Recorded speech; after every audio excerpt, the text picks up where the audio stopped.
Call the meeting back. That's not going to happen. So we just had a presentation about the dark fiber and looking for a motion. I'll move that Wheatland County continue our participation in the dark fiber opportunity. I'll move that Wheatland County continue our participation in the dark fiber opportunity. Any questions on the motion? With no financial commitment at this time.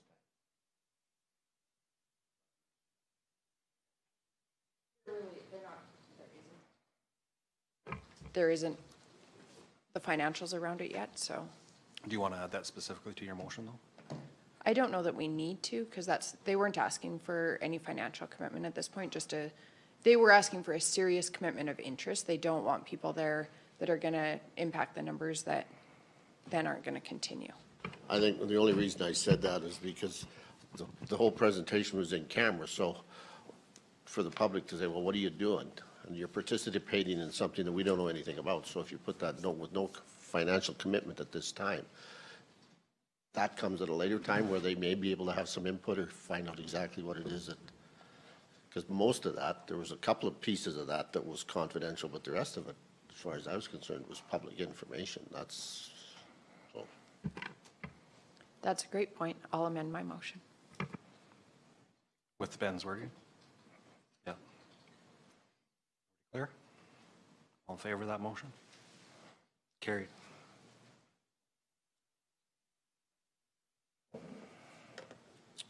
So I believe we are on 3.1B and A. Sorry, yes, you're correct, A. So we're looking to have a discussion around an April 10th meeting. Yeah, Mr. Chairman, I can explain that a little bit. So April 3rd, administration will be bringing back the budget for final approval, the final budget with the changes. And then we're going to do the tax rate bylaw after that. So we would like to have on April 10th, there's a municipal planning commission in the morning. It starts at 9 a.m. We anticipate that won't be going more than 2 hours. So we would like to have a special council meeting at 11 a.m. on April 10th to talk about the budget and tax rate bylaw so that we can get that approved and moving forward. So, okay? Okay. So hopefully that works with everybody's schedule. Yeah. Sorry, April 10th? Yeah. We don't need a motion on that, do we? We do need a motion? Okay. I'll move we schedule a special council meeting for April 10th at 11 a.m. for budget and tax rate bylaw. Any discussion? So, Mr. Chairman, just for the new councillors to understand, the special council meeting will only deal with budget and tax rate bylaw. That's all it can deal with what's been approved, okay? Can be no additions to that agenda at the time unless there's full consensus of council, so just so you know. All in favor of that motion? Carried. Through the chair, just a question then. I got an email the other day and I wasn't sure what it meant. That came from, mine showed it came from Scott. Did this have anything to do with this? And because we had a committee of the whole scheduled for the 9th. Is that now canceled? Mr. Chairman, the committee of whole is booked solid for the whole day on other matters. Because I got an email from, it showed it was from Scott, that the committee of the whole meeting on 9th was canceled. No, the committee of the whole meeting still starts at 9 a.m. Okay. Okay? You get it too? No, I got it too on the 10th. It says committee of the whole. I think it was just his Google Calendar invitation. I think he just accidentally sent it to all of us and he Okay, canceled the just- invite. Okay, so it's still on the 9th. Okay.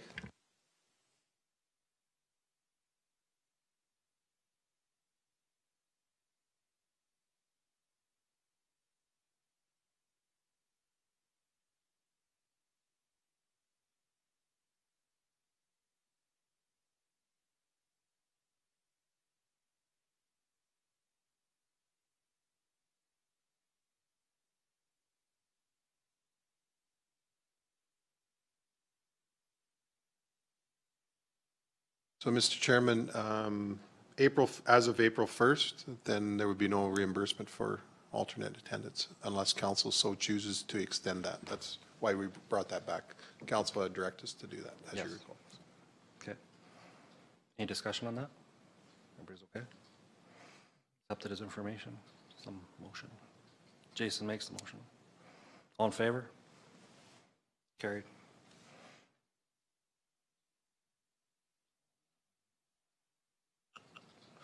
So that will take us to, I guess, reports. 4.1A, monthly report from the Reeve, which is, there's nothing there. 4.2A, my report.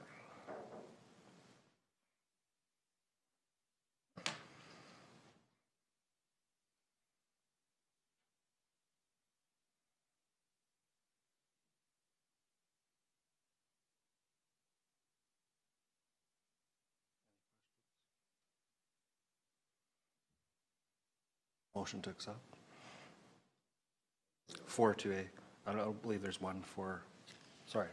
4.1A was the Reeves report, which I don't believe there's a, yeah. So we're on 4.2A, which would be mine. Yeah.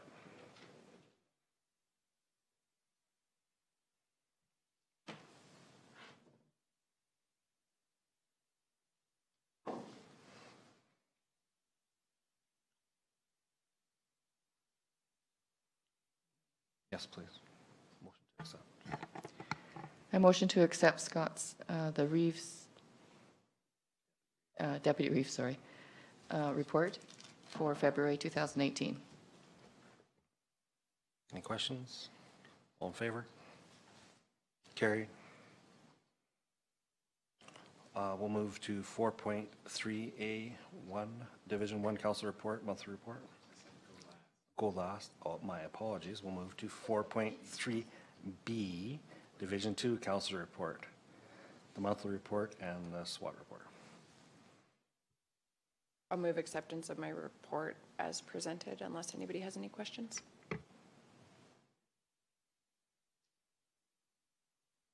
Questions, concerns? All in favor? Carried. Do we have to do the two separately, or is that as all as one? Does that satisfy? Fine, okay. We'll move on to 4.3C, monthly report from Division 3 Counselor. I handed out a advertisement for our behind-the-scenes building successful businesses. I just wanted to give it to you to pass around to update. We're looking for sales of tickets and to get you all involved in that. So if that you're talking to someone, or even to put up the poster in your area, just to help us out to get the sales going for that.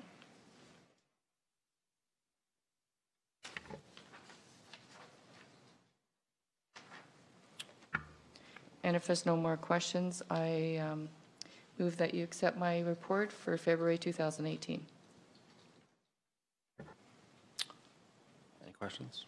All in favor? Carried. Move on to 4.3D, Division 4, monthly report.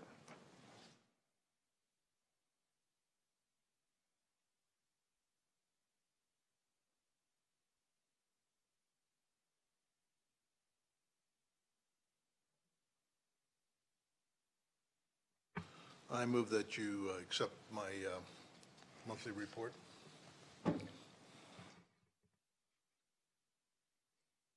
Any questions? All in favor? Carried. 4.3E, Division 7 Council Report, which includes a monthly report, Drumheller Solid Waste, Village of Hazar. Can we add that in there? Yeah. And I sent an email out, because I just got it yesterday from the SAWA update.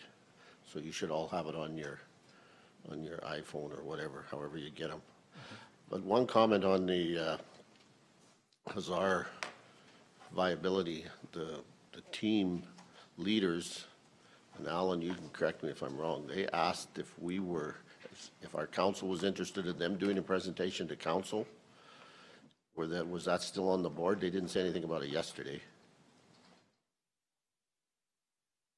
Mr. Chairman, yes.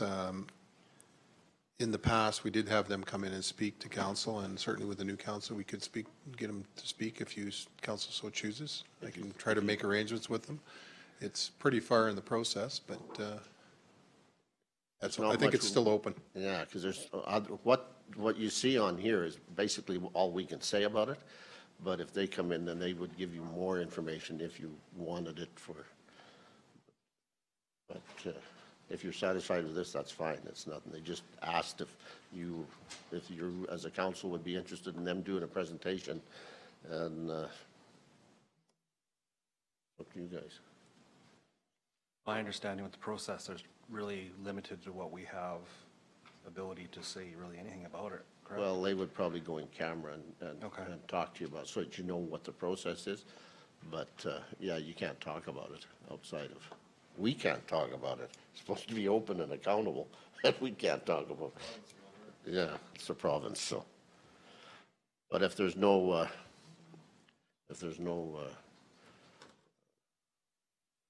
call it, move on the part of council asking them to come in, then we'll just deal with the report as they send it out to us.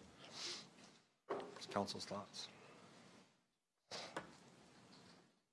Want to have a meeting with them, or?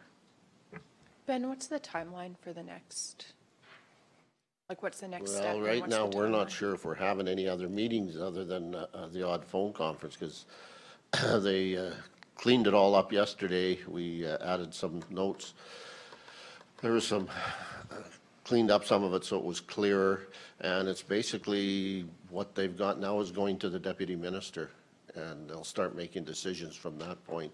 And then it'll come back to the town, to the public. If the minister, I think I'm all right here saying this, if the minister deems that they're viable, then there's no vote by the public. If the minister deems it's unviable, then then it comes back and the public gets to vote one way or the other. But it's going to, what we did yesterday is going to the minister. So pretty well, like Alan said, it's pretty well at the end of the process right now, so. I'm thinking we should have a motion to accept your reports as information on 1 and 2, and then the Village of Hazar, we can have a separate motion for that if we so choose. Well, If we want to have a meeting or not. If nobody's, I'll leave it in there, it's just as part of my report, if nobody has a want to have them come down and spend an hour telling you what we've done, that's, Alan to try to set that up, he will, but if not, I'll just move my report I'll move my report in its entirety, and if you want that other, then it'll be a motion outside of that report, Fair enough. So Ben has moved his report in entirety. All in favor of that? Carried. Somebody want to make a motion for Hazar to have a separate meeting? Is there a need? No? Okay. Thanks, Ben. We will move on to 4.4A, CAO's report. Yeah, Oh, you can- Jason, I you said did- till last, so. Sorry. I Is sent this you guys an appro- email with my report on it. Sorry, what did you say? Is that an email with the report on it? Yes, Okay. and I would approve it as read. Okay. Mr. Chairman, we haven't received the report, so in the future, can you forward the report to Margaret and myself, please? Well, we can, when we receive it, we'll accept it. How's that? Is that fair enough for you? Okay. Hold that motion. Well, I haven't even seen it. Have we got it? Yeah, I did just send, I sent it. Okay.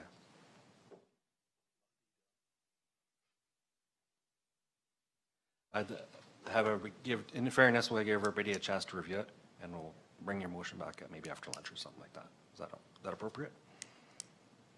Okay. So we'll do the CAO's report, 4.4A. Thank you, Mr. Chairman. So my report is in the package.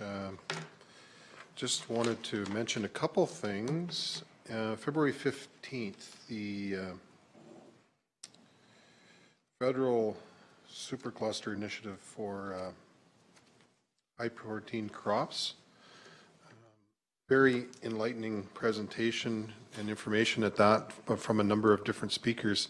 I did find an article in The Economist, I think it was last week or the week before, and it talked about the urban farming and the urban desires of developing countries. And one of the things it says, urbanites also have a distinctive appetite. With more money than villagers and longer journeys to work, they favor tasty, quick cooking, protein-rich fare. And what they're talking about, I guess, is the increased middle class throughout the world. It's going to go from where it is right now, it's in my report, and it's going to go up to over 60%, they believe, in the next 20 years.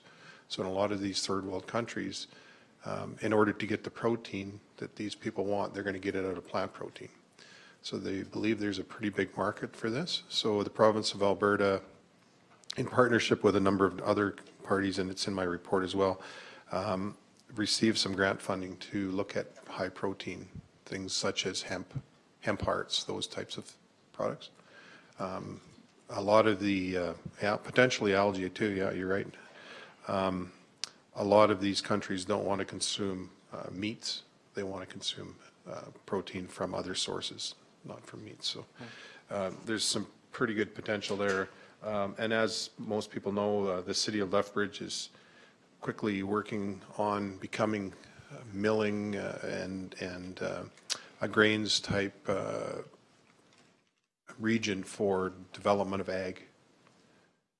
And taking the raw products and turning those into products that can be shipped overseas. So they have another plant, I believe, that's going to open in the next couple of months in Lethbridge as well. So they're gearing their whole market around this protein and ag improvement area. So Tabor's also looking at some initiatives there. So also in regards to my report, I just wanted to mention that I won't be here on Friday. I'm taking Friday off. I was planning to take next Friday off, but it didn't work out. So I will be away this Friday. Otherwise, that's my report, Mr. Chairman. Thank you. Any questions? Through the chair, we have a STARS Tour this tour Friday, on yes. Friday. Have Yes. you got an address for that that you can send Yes, out? I can send it out again, yeah. Okay.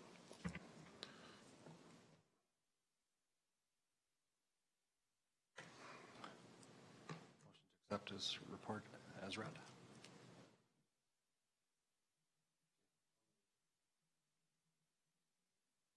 All in favor? Carried. So we'll move on to 4.4A2, request for decision, Drumheller Detachment. That report.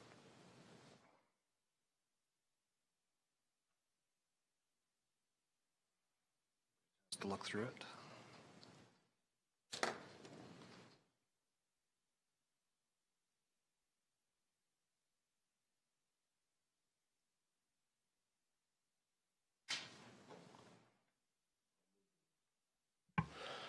I'll move the Drumheller RCMP Detachment ComStat report as presented. Ben moves. All in favor? Carried. 4.43, request for decision, economic development strategy, review, update, terms of reference.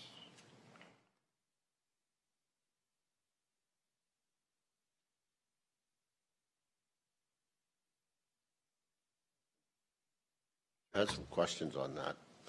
I think that's the one I had them down on. That when they were sending out for input into that, when I noticed where they sent their notices out to, were they just trying to get a feel for what's going on? Because there was only 2 fire departments invited and only 3 Hutterite colonies invited.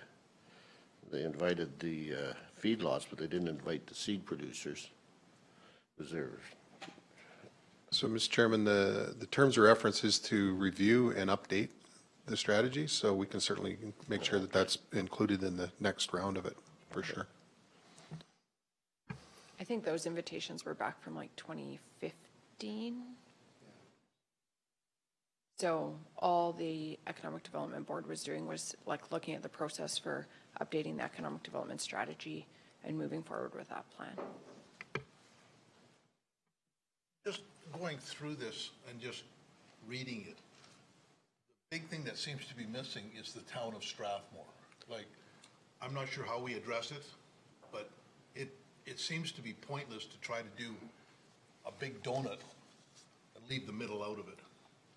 Because they are, a lot of the stuff that, you know, that we don't have going for us on the do not list is checked off in the town because they have the amenities that we don't have. So I don't know how we do this. I don't know how, you know, like how you have an economic strategy for a strict, well, you can't have an economic strategy in the county of Wheatland strictly for an agricultural type base because a lot of the county isn't an agricultural base, right? So I just don't know, going forward, we have to address how we're gonna get the town of Strathmore sort of involved in this process, right? In my opinion. Through the chair, I agree with you, Tom, and it's not just the town of Strathmore. When you read through the document, and I brought this up back years ago, and I always have this argument with these guys that come in and do these consultants that come in, and they do something with the Wheatland County, whether, I don't know what ones they call it, but they never include the Strathmore, Standard, Rochford, and Gleason when they're looking at these areas, and they talk about development in certain areas, and if you're a stranger and you're not used to the area and you read that, then you've got your reason for Strathmore, but you go out into that East Country and it doesn't look like there's anything out there but 2 or 3 hamlets. But those villages contribute to the economy of that whole area, and it's never. They talk about them in there in a different, but when they talk about issues around in those areas, they should always be including those. And the argument they come back with, well, they're not part of your municipality. We don't have the right to include them, but I think they need to keep including them everywhere they get a chance, because they're part of that area, whichever area it is, whether it's Strathmore or Carsland or well, Carsland's a hamlet, so it's included in it, but the 3 out there are kind of left out. I think it'd be a good discussion for our joint villages meeting, regional partnership meeting. And some of this will be addressed too when we have to, the ICFs and IDPs and all that kind of stuff would help, would support that too as well, wouldn't it? Another organization that is addressing that as well is Community Futures Wild Rose. Okay. And we've been talking a lot about community economic development and particularly throughout the region and incorporating some of the smaller municipalities. And it was a big part of our strategic planning, and it will be part of the plan going forward. So that will help address it as well. Yeah, because the one that hit me when I was going through this, reviewing it, was the regional land and land development, and that there's a statement in there that natural areas contribute quality of life for residents, tourism value, clean water and soil health, environmentally sensitive areas that exist near, and that's when they list the Cheadle, Speargrass, Gleason, Namakas, Nightingale, Dallam, as noted in the regional growth management, but they should also be noting in there that the areas around the Hazars, Standards, and Rocky Fords are in the municipality, and they create the same issue. So those kind of statements are the ones that I'm talking about. One of the things that was noted too at Community Futures, particularly with Hazard going through the viability, is just how much, like in hindsight, economic development might have helped with, and I'm not saying anything about the sustainability of them, they didn't speak to that, but the Hazard representative was just speaking to, in his opinion, how historically, if there had been more focus on economic development that that would increase viability for some of the small municipalities, and the smaller municipalities that were represented certainly agreed with that. So I think it's important as a larger rural municipality to support that as well. But I also can see, like the consultant's perspective, that this is like Wheatland County's economic development strategy. And so it really does have to prioritize our municipality. So it's a balance. And I understand that, but the economic viability of our municipality depends on those Strathmore's, our Standard Rocky Fords. It depends on them. If they weren't there, it would change our economic development. So somehow they have to keep referring back to that, to those smaller areas, because the boundaries are basically there for taxation purposes. Anything that happens there happens as a whole community. Strathmore's a little different. They operate a lot inside their own boundaries more so than the smaller rurals out there. They can't operate without the rurals. Strathmore basically can't either, but sometimes think they can. So I think they still, even though they aren't part of our, they still need to be included in these when they make those statements. I think it's things like this why it's so critical that this whole strategy be reviewed. So all we're looking at today is just those terms of reference that will kind of direct what the kind of reopening of this, where it will go. But those are all really good things that have to be taken into account when they're relooking at that.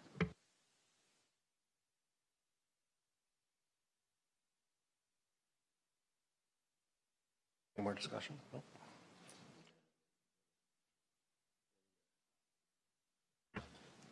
They do, hamlets of Carsland, Rosebud, and Standard host clusters of business activities.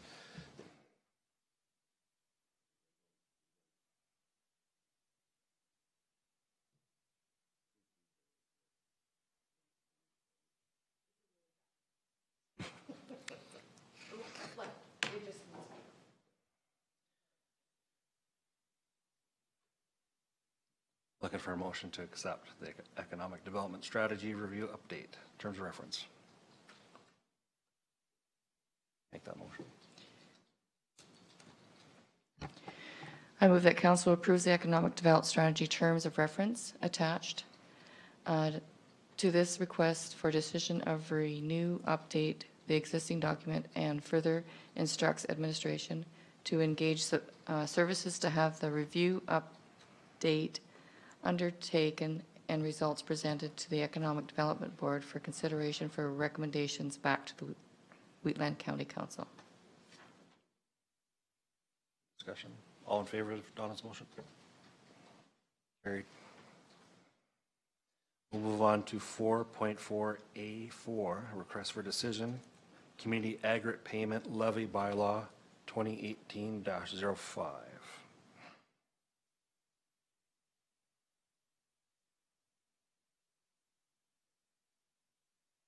I'll move that are we just looking for first reading on this one? This is all we're looking for? All three readings. Okay, I'll move first reading. Ben moves first reading. Any discussion? All in favor? Carried. I'll move second. Jason moves second reading. All in favor? Carried. Permission. Sorry? You need permission first, don't you? From, Well, we're doing all three readings at once, so you need permission to hold third reading before you do third reading. well, I have to ask for permission to have third. Ask for permission from council to hold third reading on bylaw. Aggregate Payment Bylaw 2018-05. All in favor of supporting third reading? Carried. Third and final reading of bylaw 20. Moves third reading. All in favor? That did. Yeah. Through the chair, just a question to Alan. I know how this operation works. Are the colonies, do they pay the aggregate fee too? They have? Okay.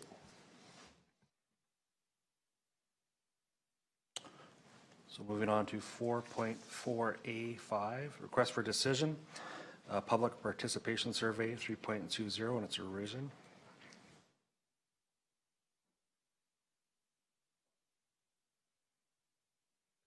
I'll move that Wheatland Council approves the revised public participation policy as attached to this request for decision. Any questions, concerns, wishes of council? All in favor of Jason's motion? Carried. 4.4A6, request for decision, strategic priorities and update.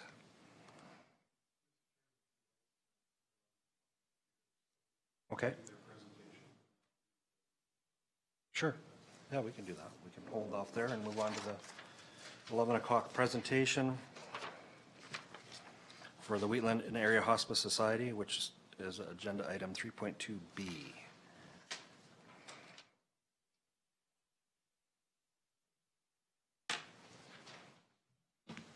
Whenever you're ready.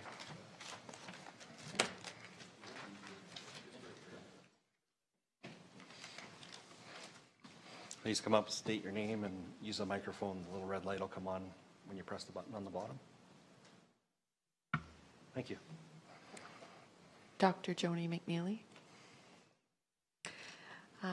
Thank you for having me give my little presentation from the Wheatland and Area Hospice Society. I believe you've received a presentation package.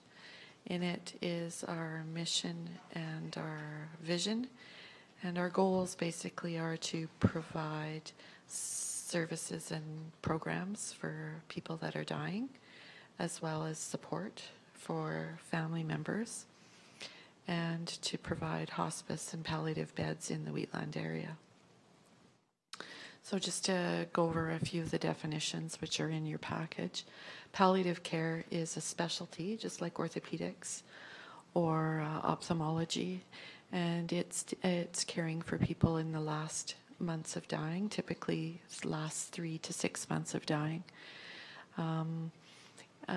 It can take place anywhere. Palliative care can take place in a hospital, in a community, in a long-term care facility, or in a hospice specifically. Hospice care is a specialty of palliative care. It's, as well as addressing the physical needs of a dying person, it really concerns itself with the spiritual, emotional, psychological needs of the patient. And actually, what the definition of palliative care is now is changing to include hospice care, so that hospice care takes care of not only the patient, but also looks at the needs of the family, the friends, and the community. So in a hospice specifically, the patient is not the patient is the family and the community. So we can all agree that people in hospices do better, patients do better, they have more comfort and dignity, their families do better, and financially it's more responsible than being in acute care beds. So I spoke, I guess we can speak about the money. So a hospice, what we're looking at in the Wheatland area would be a 4-bed hospice. And the cost to build something like that would be anywhere from $3 to $6 million. That's based on the Okotoks Hospice that was built 10 years ago. The operating costs of a 4-bed hospice would be about $1 million a year, of which Alberta Health Services covers 50% of that. So as a hospice society and as a community, we would be expected to raise about $500,000 a year to operate a 4-bed hospice. In Calgary, or in the Wheatland area, we're part of the Calgary zone. So currently we are at our quota of hospice beds. We have 121 palliative hospice beds in our area, and that meets the Alberta Health Services quota of 7.7 beds per 100,000.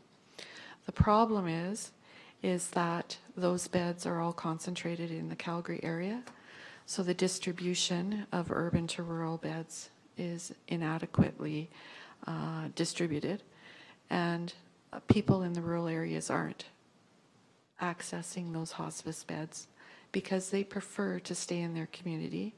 They don't want to be a burden to their family who would have to travel back and forth. And to be quite honest, they don't want to be in the city to die. They want to be in their communities. So what are our chances right now of having a hospice? Are pretty slim because of that ratio that I talked about. The Calgary zone is rich in hospice beds, and likely if there ever is funding available, that the other areas in the province that have fewer hospice beds will be, their needs will be met first. The benefit or the advantage that we have in our area is that we have a very active and proactive palliative end-of-life committee in the Calgary zone. And they are committed to, they recognize that there's a problem with the rural-urban distribution in our area, and they're committed to changing that. They're at the table. They're looking at different models. They're planning for a budget windfall that would help fund us. And they're recognizing that it would be very difficult for the rural areas to raise $500,000 a year.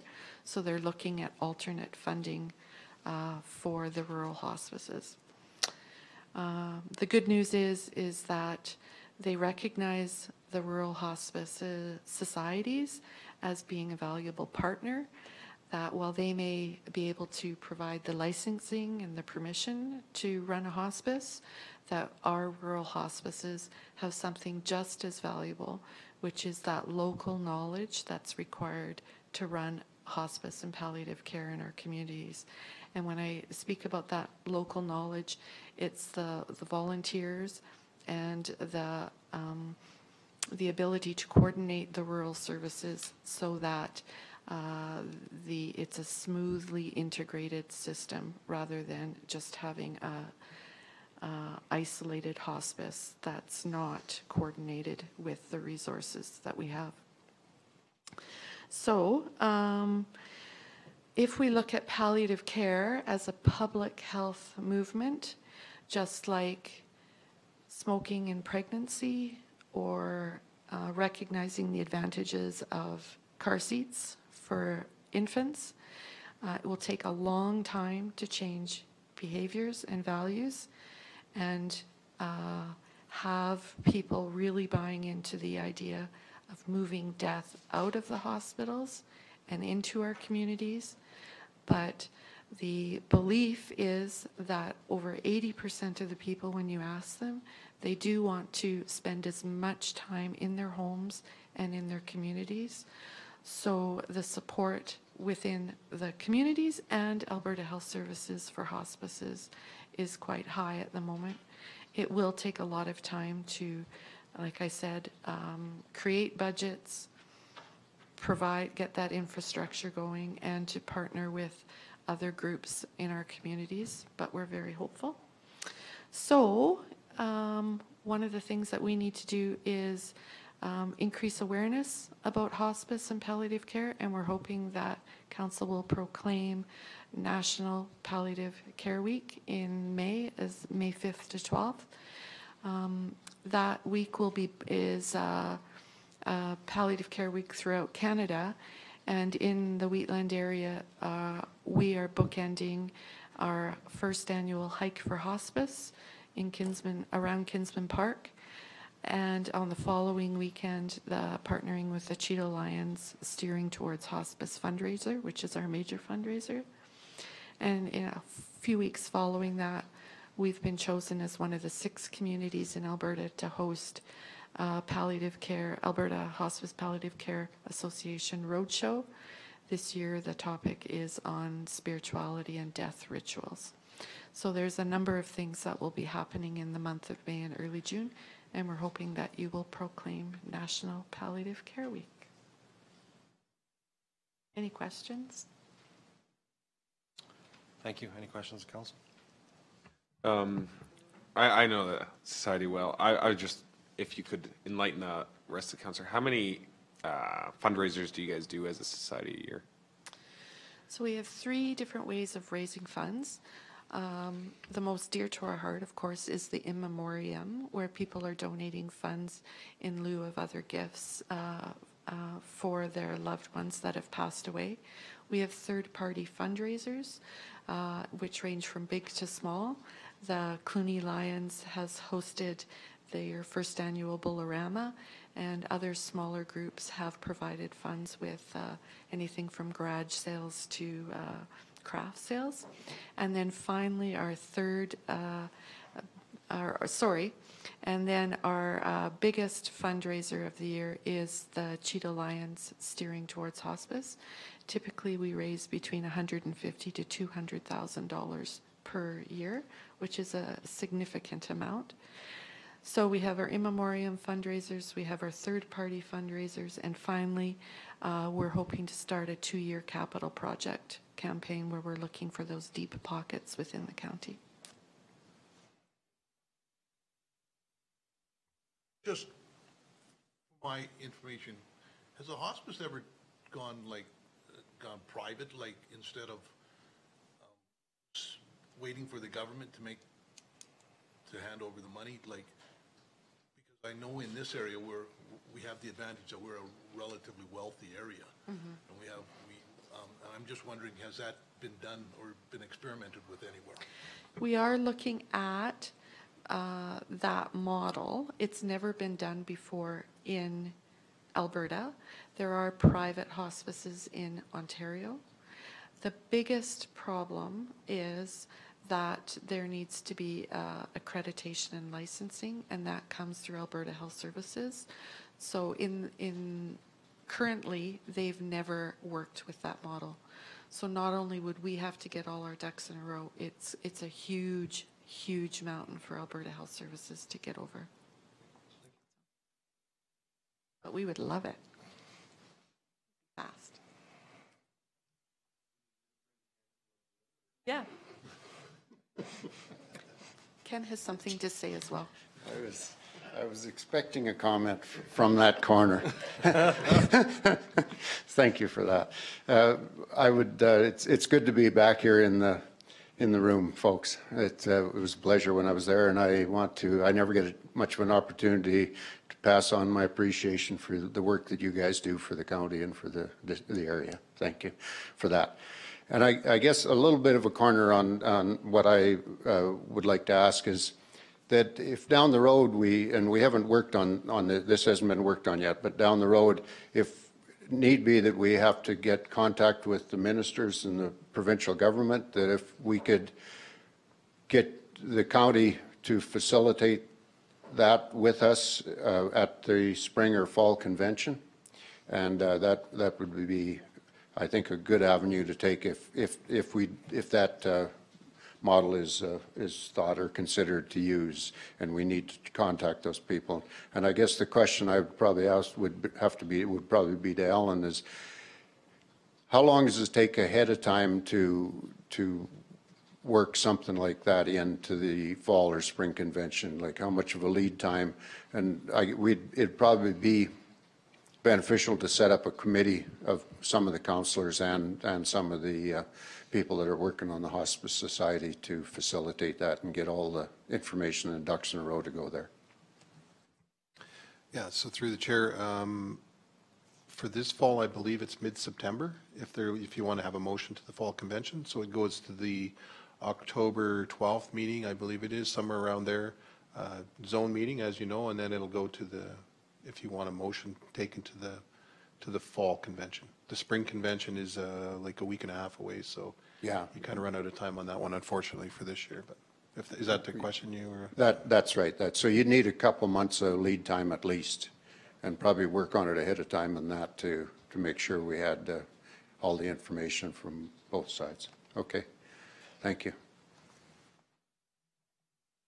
Thank you. Any questions? I move that we accept the Hospice Society presentation as information. Okay. All in favor of that motion? Do we want to have a mover on the National Hospice and Palliative Care Week? Do we want to do that now?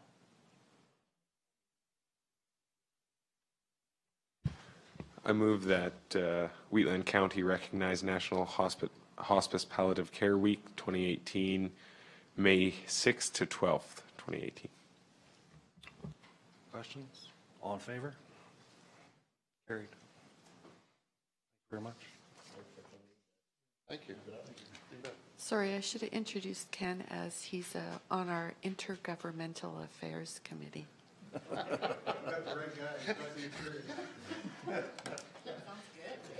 I'm glad you called it experience. See you guys. Thank you very much.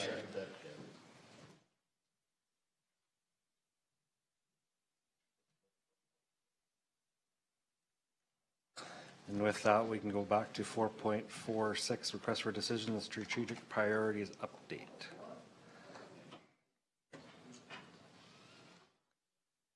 So, Mr. Chairman, I do have a request for decision, but I also have just a small presentation that Lisa put together for me, so I'll just go through it. Similar to what you saw last month, and we'll continue to update you every month. So priorities best determined, the plan going forward. Council set their priorities back in December. Corporate priorities, there was the 5. The priorities update report, which is in your package, indicates that the road plan priorities have been established by council, so we feel that that one's complete at this time, and which would mean we would need to add a new priority on there, because we want to keep the 5, so we'll bring one of the next projects up there from that list. As far as capital projects to date, we have a status report on that as well, where 24% are inactive at this time, 34% are in design phase, 17% are in tender or purchase phase, 9% are in construction phase, and 16% are completed. So as priority items move to be completed phase, so we've got the one that's the road plan's been set by council, that's items to determine what's next to be moved up.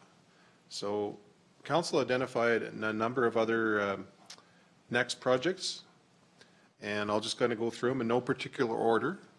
So we would like to get some direction on council, what would be the next priority you'd like to bump up. So dust control, we had a number of different items on there that council identified.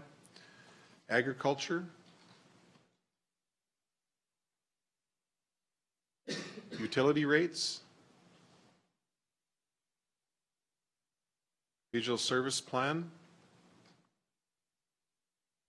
and snow removal.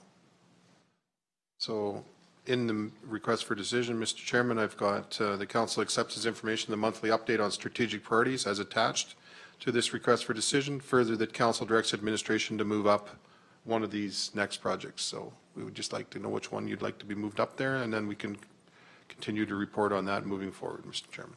Thank you. Thank you.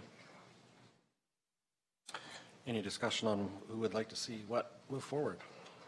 Well, I have to say, snow removal for the amount of snow we've had has been phenomenal. I've got multiple compliments, so I don't think that needs to be moved up anytime soon. Like, it's great.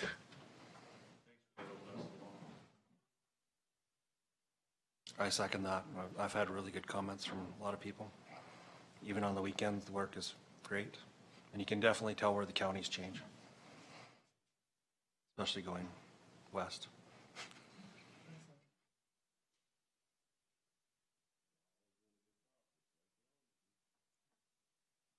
And on top of that, would it be, like, what does staff think? Which one, do you need time to move something up? Like dust control, if we want it moved up, that's probably now's the time, or other areas? I think dust abatement, we're going to need a little bit of time, but it's probably good to get started. So that's a prime candidate as far as I'm concerned, if you want to appoint that one.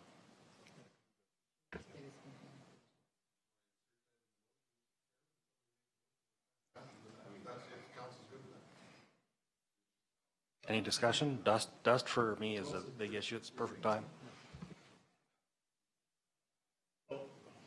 Question, and before we go setting priorities, and this may not be the right place for it, but Alan talked to the CAO of Drumheller, and I got an email from him. When we're talking priorities, they've sent us, would that be a better, that wouldn't affect the priorities that are, okay, that's what I was wondering.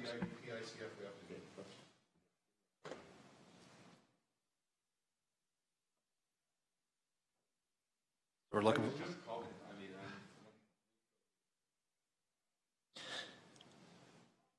Looking for a motion? I move that council accepts as information the monthly update on strategy priorities as attached to this request for decision. Further, that council direct administration to move to the Dust Control Next project onto the new list of priorities as road plan has been completed. Sorry, one more question before we vote. When would the next priority be coming up? Like, what's the next one off the list, and how soon? That'll be set by council once we get, Yeah, when will it, like, when will we finish the next priority, say, like? when we get it done. Like, some of these are ongoing, right? The RCMP and that, so I can't really comment when we're going to be done those. I'm sorry, yeah. Actually, you know, if dust control gets brought up, that one will probably get dealt with before some of the other ones, because the RCMP and the crime, that's going to go on for a while. So. Ongoing, yeah.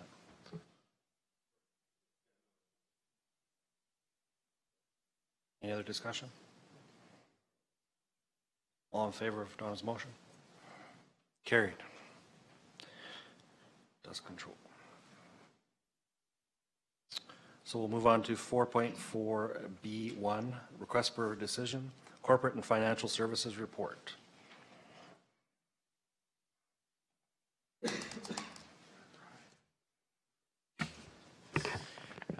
Good morning, Council. So on page 256 of your agenda package is my monthly report. I don't have any additional comments to add. Bear with you for a second.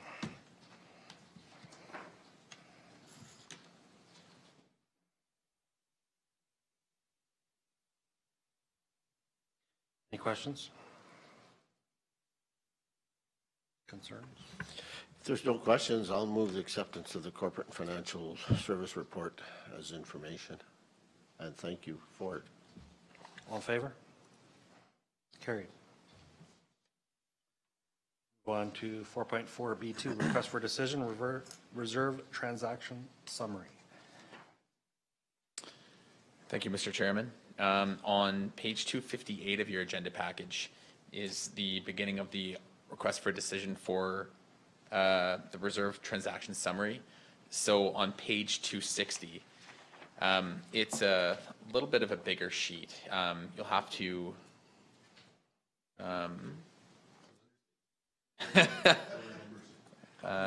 let me just pull this up on the screen. Oh, okay.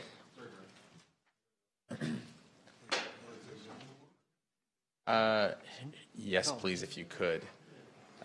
So maybe what I'll do is, just for new council members who haven't seen this sheet before, I'll kind of explain the sheet and just hope to bring a little bit of clarity to the sheet.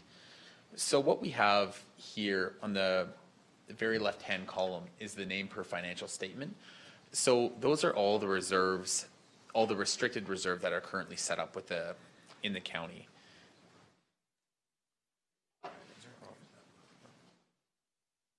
Oh, okay. So the name per financial statement, those ones will be in the actual financial statement that's presented to council on April 3rd. The general ledger account number, that's more for internal information, just the actual accounting code that we have to code it to. The account name as well, it's just something that we always have. So what we have is on January 1st, 2017, what we always want to do is we always want to show a little bit of continuity for, was our beginning balance.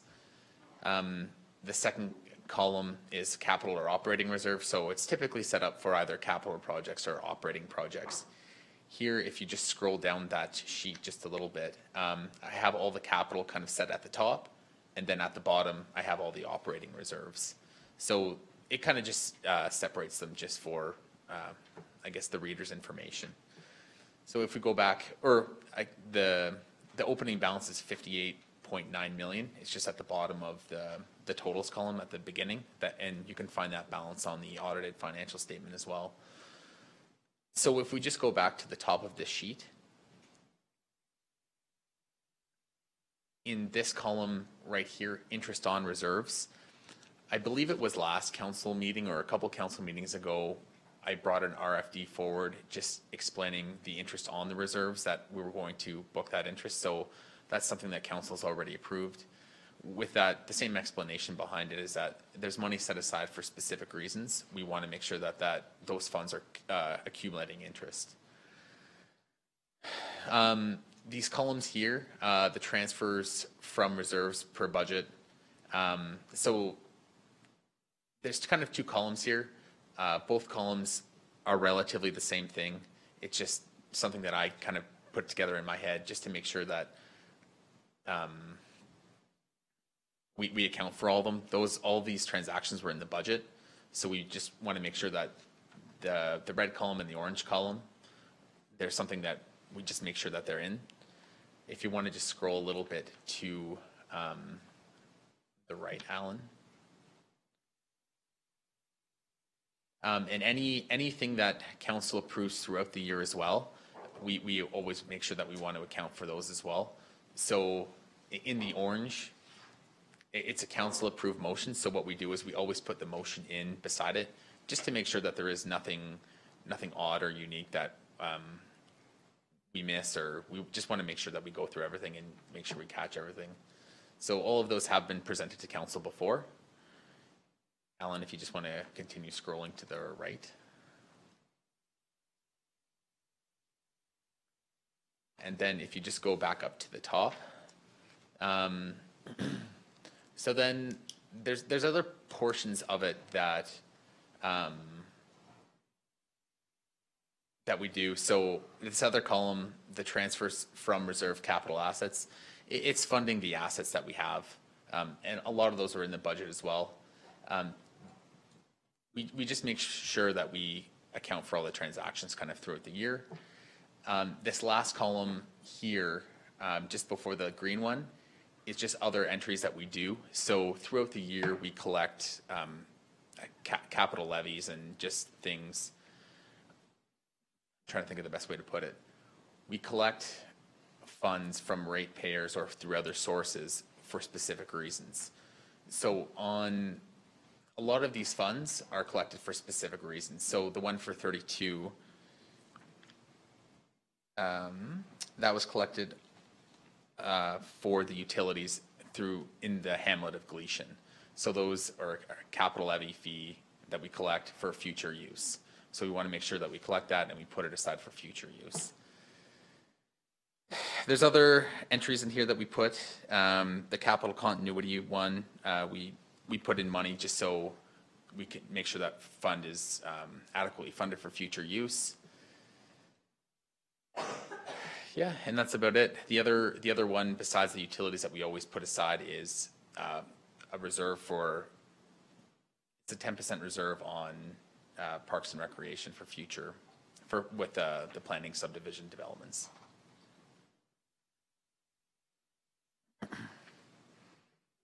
So the ending balance as projected as of December 31st, 2017, which will appear on the audited financial statements next month, is the 50 million at the bottom of that column. So one question you may ask is why did we start out the year at 58.9 million and the ending balance is now 50? So there's kind of two different spots of reserve. So there's restricted reserves and unrestricted. So the funds here are restricted, so they're set aside for a specific use. The unrestricted is just accumulated surpluses throughout the county's history that we don't actually restrict for a specific use.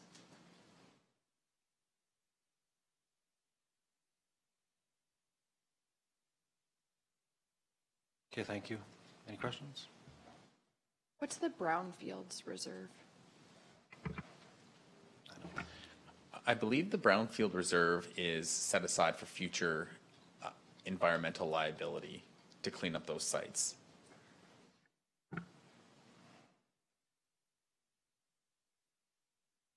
Ryan, did you want to explain again just why we went from 59 million down to 50 million?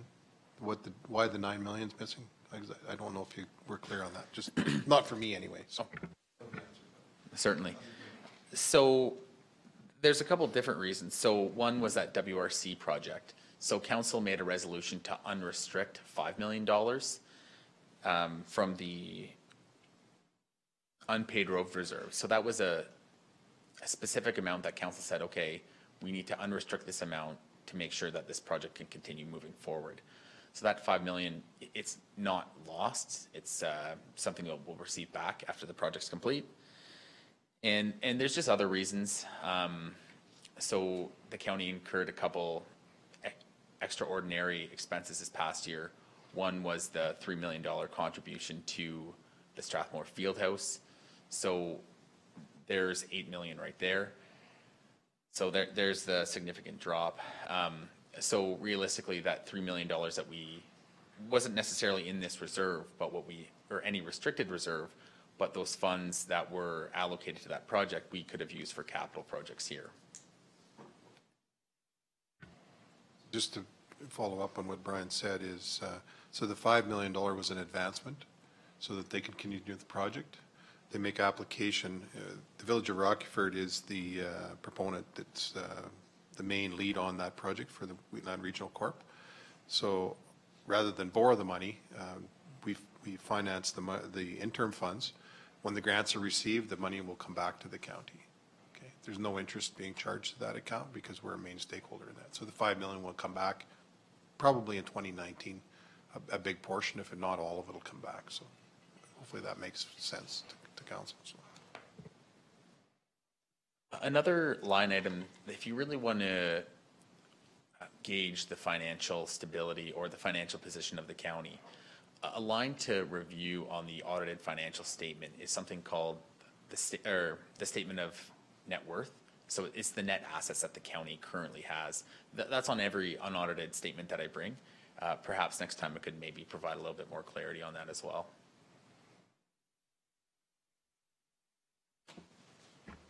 And how do we sit compared to other counties? Comparative to other counties, Wheatland County is very financially strong, very, very strong.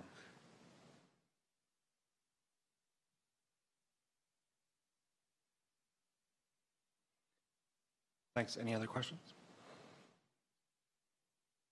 We will provide the financial indicator graphs in mid-year for 2016. They're always a year behind because everybody has to submit, and then the province runs financial indicator graphs, and then they'll give you a bit of an idea where we compare with others. But we're generally on the higher percentile as far as fiscal stability, fiscal responsibility, and that. So there's a number of factors they look at. It's about a 25-page report. So the most recent one's 2015, which is kind of, we'll wait for the 2016 one, which will be about mid-year when we'll get that, probably about June, July. So. I'll move that council accepts the reserve transaction summary as information. All in favor of the motion? Carried. Thank you. We'll do 4.4B. Is that what we just did? No. We just did that. Sorry, my mistake. 4.4C1, request for decision, transportation and infrastructure services report. I'm going to defer to Mike Zier this morning to give the report. Don't be too tough on him. That's fine.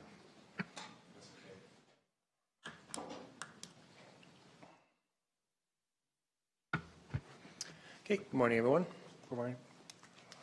So you have a copy of the transportation report in front of you if there's any questions.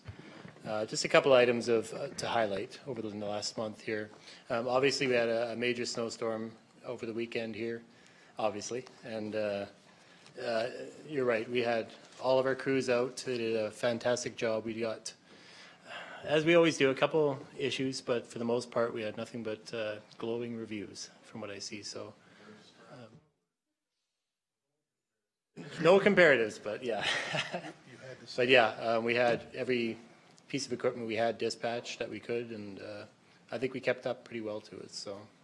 So kudos on our guys and the crew here for taking the calls as well and forwarding on any trouble areas so we can get on them as fast as we could, so. So that was a major component of the last month, basically, that we had to deal with. We are also dealing with a water leak in Gleason. We found it last weekend.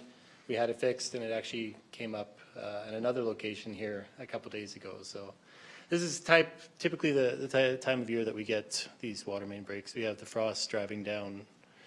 This time of year, it's starting to break the old clay tile pipes that we have, and the next month here we'll have a lot more of those too. So you may hear a few more concerns from your ratepayers on that, but we get them. We either fix them ourselves or have the contractor out there as fast as we can. So those are the two issues that we're dealing with in the short term here, at least.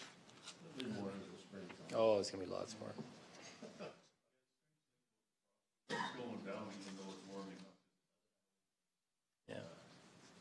Yeah. And actually, through the chair, in Speargrass, we've had, over the last number of years, a lot of issues with frozen water mains or water services. So a number of years ago, we actually installed drippers into our main problem houses. So in the fall, in November, December, we have the folks turn on these little drippers. They're very low flow rates coming out of these, but a lot of the snowbirds that live there will leave for weeks at a time and come back, and if you don't have the constant turnover of that water, it can freeze in the pipes. So we are at that stage right now where we normally have freezing in Speargrass, and so far we haven't had one call on it or lost pressure or anything. So I think those drippers are doing their job. Yeah, that rectified that at least. Yeah, sorry, I should have knocked on wood with that one too. Yeah, and it's the highlights. If there's any questions, I can answer them. Any questions, council? I'll bring up my issue now. And, Alan's aware of it because he was part of the. I'll just read what the Daryl Drahome,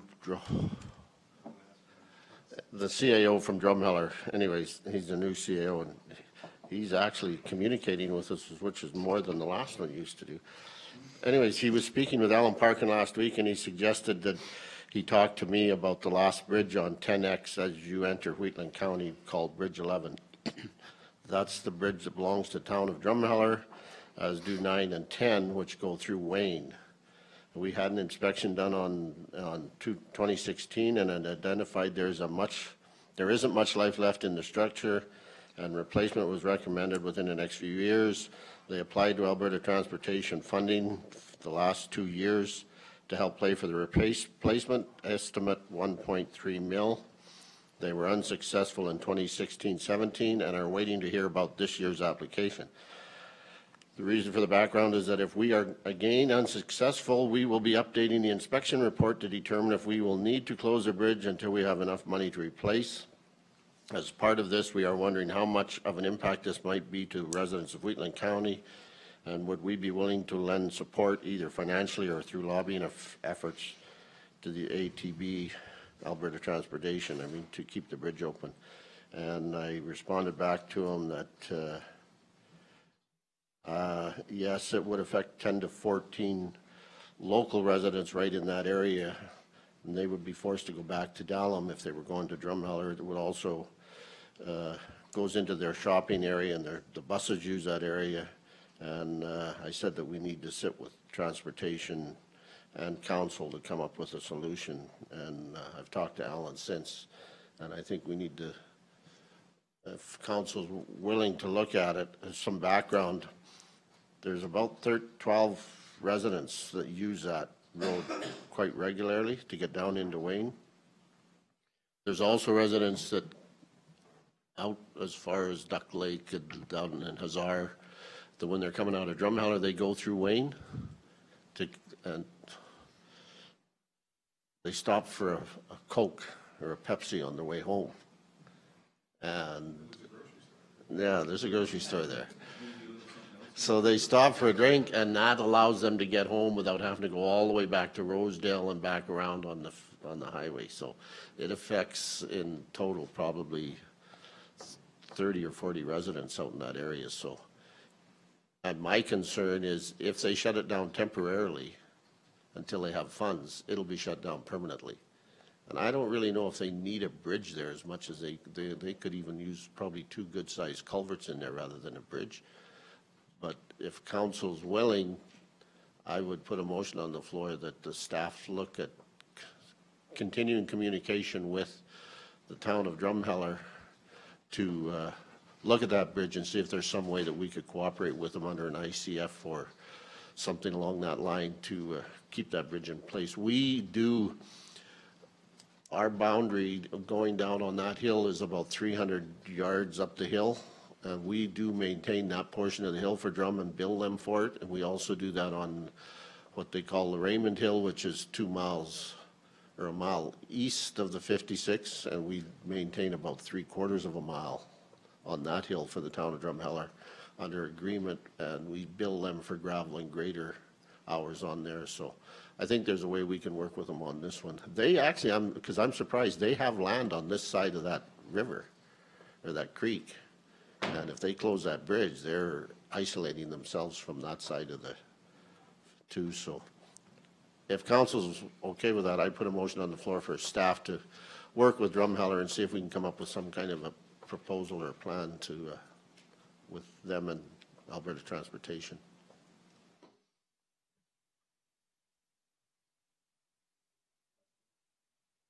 Comments, questions about it?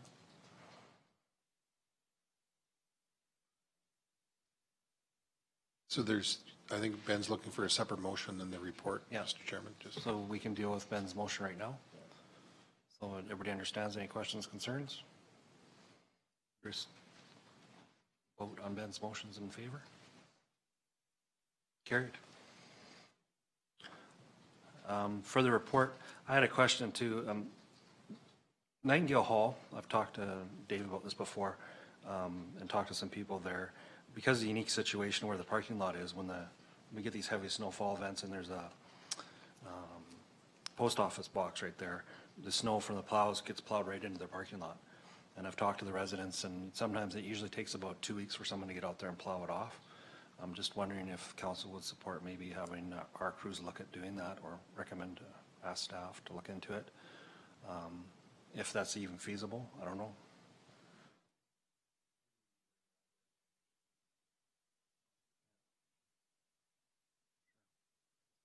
Something I keep forgetting to bring up, but yeah.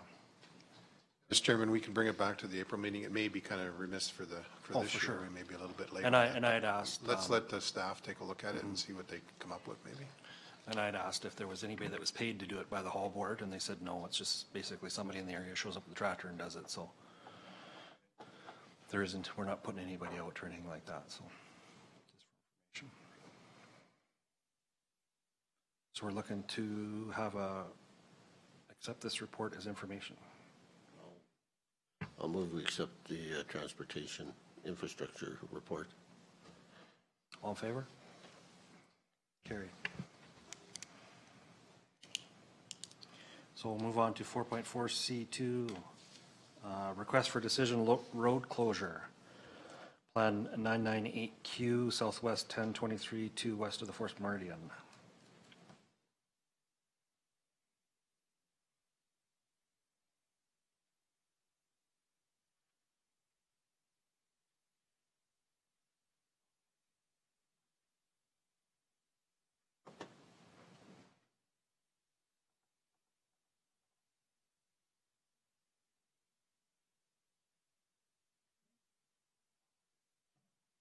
Go ahead. Thank you. So as you can see through the RFD there, through the chair, this is a road closure for a small portion just south of Cheadle. The original road closure for I think 3 miles went through in 2000. For some reason, this small half-mile section was left out. As it sits right now, it's landlocked, and basically under current procedures, you can do a road closure through a council resolution if all the adjacent landowners are in agreement. So Robin's gone out, got all the adjacent landowners' signatures on this, as well as the utility agencies.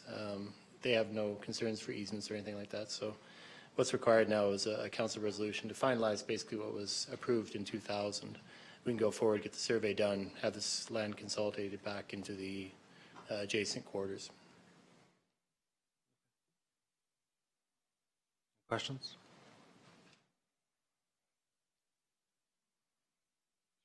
For a motion to approve. I move that the county council adopt the resolution to close undeveloped road described as follows. All that portion of the plan 9980Q, which lies within Southwest 10, 23, 26 west of the 4th, containing 1.618 hectares, 4 acres, more or less, excepting thereout all mines and minerals to be transferred to the owner of Southwest 10, 23, 26, 4, and consolidated back into that title as originally approved by bylaw 2000-01, but not registered with land titles, and that the fees be waived based on information and with the conditions as presented in the RFD.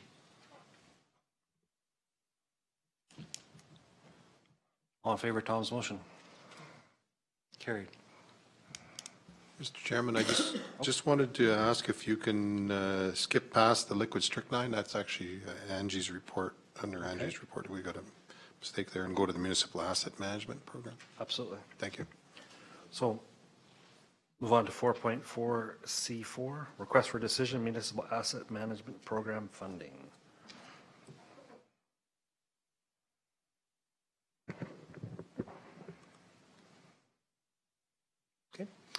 So through the chair, this is just a confirmation. As part of our funding agreement, we have to have a council resolution submitted to the FCM grant writer, basically to ensure that council's on board, or to verify the council's on board with this application. This grant fund is for the infrastructure study that we're doing in Carsland. As part of our strategic priorities, we're looking at the existing conditions of the pipes, the roads, the sidewalks, all that sort of thing. This study will prove out where we need to spend our money, where the priorities are going to be, and we're asking for $50,000 from the FCM grant to subsidize that.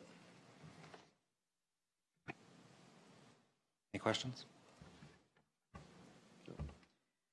I move that the Wheatland County Council approve the staff's request to apply for a grant opportunity from the Federation of Canadian Municipalities Municipal Asset Management Program for Carsland Infrastructure Study. Further, that Wheatland County commits to complete the Carsland Infrastructure Study as submitted to the Federation of Canadian Municipalities Municipal Asset Management Program in order to advance our asset management program. Further, the Wheatland County has committed $100,000 in the 2018 capital budget towards the cost of this initiative. All in favor of Donna's motion? Carried. Just a quick question. Do we have we done this in other municipalities or other hamlets or? Through the chair, this is our first infrastructure study, formal infrastructure study that we've done in the county. Okay, thank you.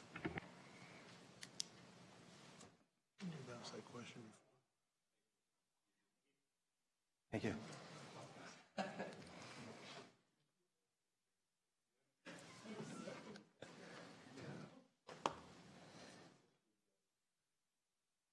Are we good to do 4.4D1?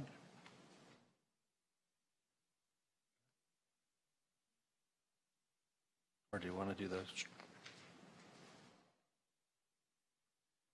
We'll move on to 4.4D1, request for decision, agricultural, community, and protective services report. Angie. Thank you, Mr. Chairman. You have before you the report from February. It's a little bit lengthy. Not sure if you've had time to read it, but I have nothing new to add since it was put on the agenda. Happy to answer questions. Thank you.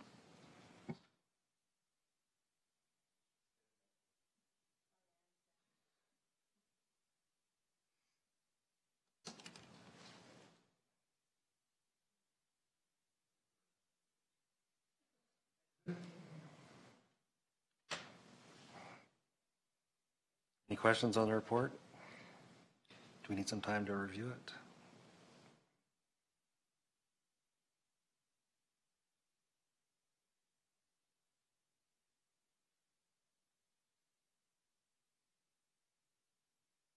Want to make a motion? I'll move that council accepts February general manager's report from the Agriculture Community and Protective Services Department. All in favor of that motion? Carried. 4.4 D2, request for decision, fire guardian appointments. Angie, I'm sure this is yours as well. Thank you, Mr. Chairman. I don't have the printed copy in front of me, so I'm just looking up at the screen. This RFD was put together by Judy. She's not able to present this morning, but if you have any questions, I will attempt to answer them. If not, I can go and track her down if you have any more questions I can't answer. Just one question. Dave Churchill is on the list, and this is for 2 years or something like that. So is Dave unretired? So Dave's name shouldn't be on there? His name shouldn't be there. Do we have to replace him? Oh. But do we have to replace him on this list? Would it not be easier to just strike his name off the list now? No. Oh, because we need it on him too. Okay.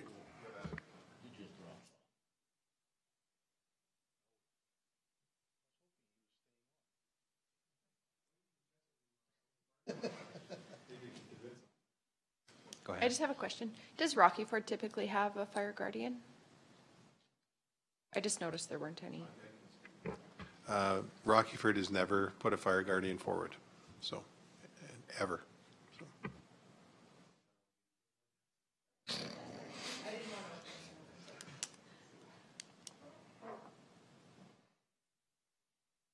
Yeah, there definitely isn't anybody up around our area at all.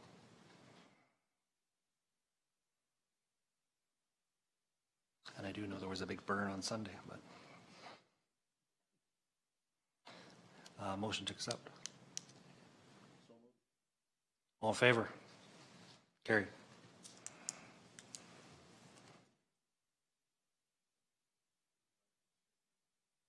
Sure. So we will go back to 4.4C3, sale of 2% liquid strychnine, request for decision.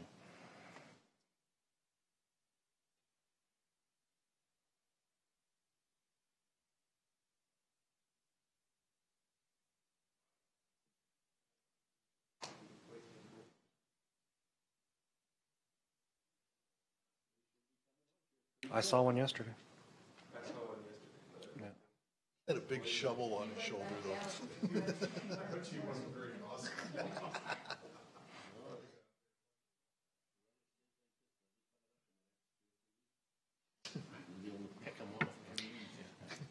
Okay. Go ahead, Ange. Thank you, Mr. Chairman.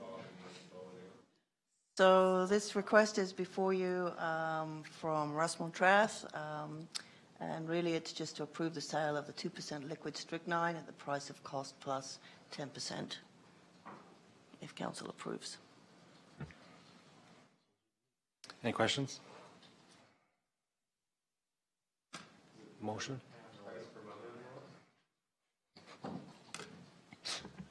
I'll move the approval of the strychnine program. All in favor? Carried. Thank you. We want to go through the correspondence, 5.1. Just Go ahead. while Angie's in the room, just Oh. I got this out of the Needham County. 2018 strategic plan set up priority to create a fire chief to accomplish the task collapsing the economic development budget.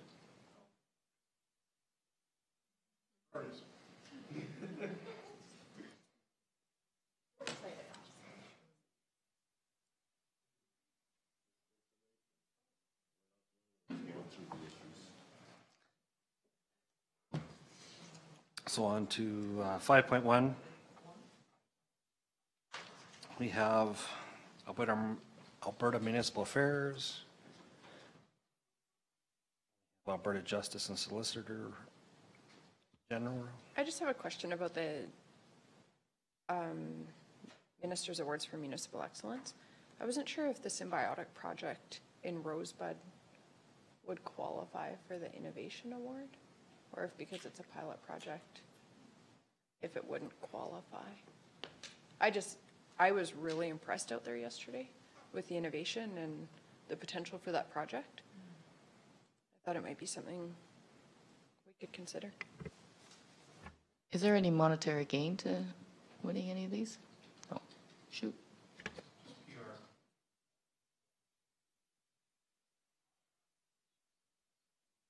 Would that not come after? I move that we put forward an application for the Symbiotic Envirotech, is that? Symbiotic Envirotech pilot project in Rosebud to be nominated for the Innovation Award for the Minister's Awards for Municipal Excellence. Any discussion? All in favor of that motion? Carried. Very good.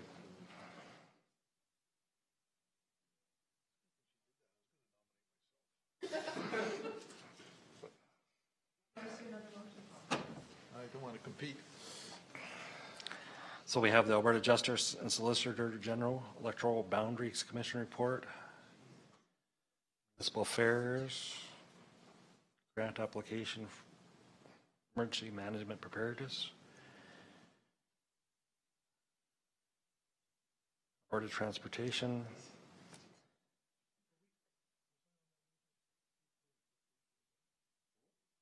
yeah.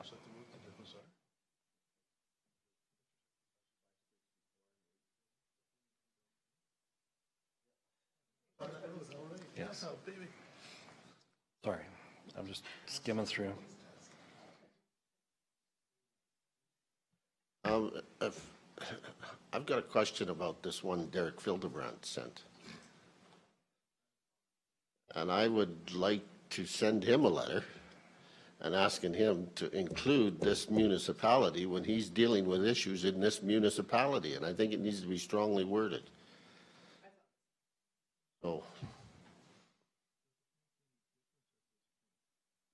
it's the idea that he's out there doing something without, I didn't see anywhere where this letter was, I know we got the letter, but it wasn't CC'd to us. No. So he's out there doing things without our knowledge, and it affects our ratepayers, and it affects issues that we have in place. I do know that Mr. Kim and I had talked to him directly. Yeah, no, that's So- fine. And that's probably, I mean, it's his, I have no issue with the ratepayers talking to him and dealing with the things, but if he's going to look at doing something or set up meetings with the ministers and not to deal with something in our area, we should be part of that. At least somehow the Reeve should be part of that. absolutely. So, Go ahead. Mr. Chairman, if council's somewhat agreeable to that, then I'll have Lisa draft up a letter and bring it back in by about 2 o'clock or 1:30, somewhere in there, if you're okay with that. Absolutely. Okay, and then you can review it and approve it at that time, if is that suitable? Thank you very much. We did have another matter on GFL, though, while we're on this. Okay, go ahead.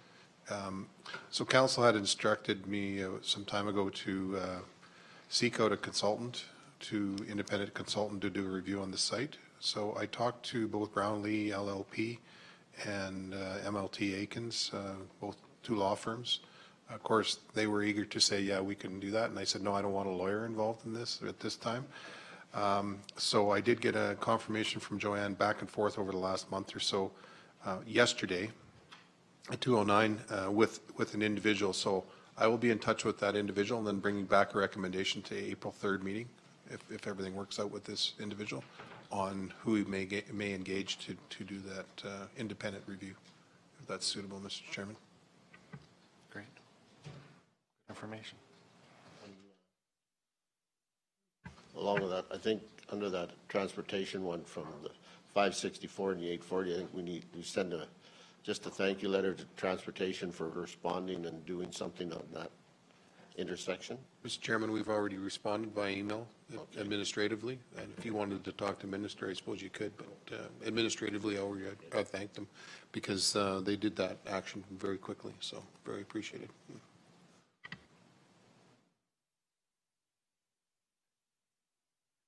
Help to some extent, but they're still.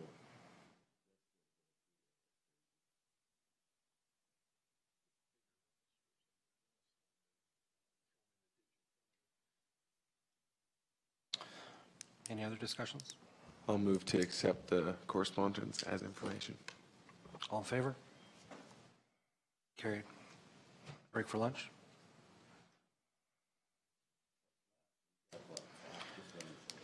Camera. In camera.